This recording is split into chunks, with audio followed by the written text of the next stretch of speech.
নমস্কাৰ, মই বিমলা বুঢ়াগোহাঁই আপোনালোক সকলোকে মোৰ চেনেলৰ অন্য এটা ভিডিঅ'লৈ পুনৰবাৰ স্বাগতম জনাইছোঁ। আশা কৰোঁ আপোনালোক সকলোৱে ভালে আছে।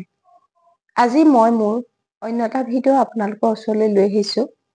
আজি মোৰ ভিডিঅ'টো হ'ল ধনিয়া শিপাৰ সহায়ত আমি আমাৰ ঘৰখনলৈ কেনেকৈ সিদ্ধি, সমৃদ্ধি আৰু সুৰক্ষা কৰি ৰাখিব পাৰি তাৰে এটা ভিডিঅ' আপোনালোকৰ ওচৰলৈ আগবঢ়াইছোঁ।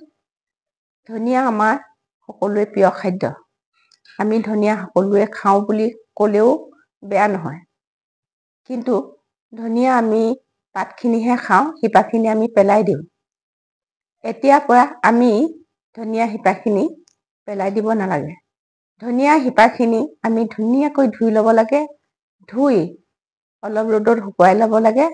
শুকুৱাই তাত অকণমান হালধি আৰু কুমকুম লগাই তাবিজত ভৰাই অমাৱস্যাৰ দিনা যদি আমি পিন্ধিব পাৰোঁ, তেতিয়াহ'লে আমাৰ ঘৰখনলৈ সিদ্ধি, সমৃদ্ধি আৰু সুৰক্ষা আহিব।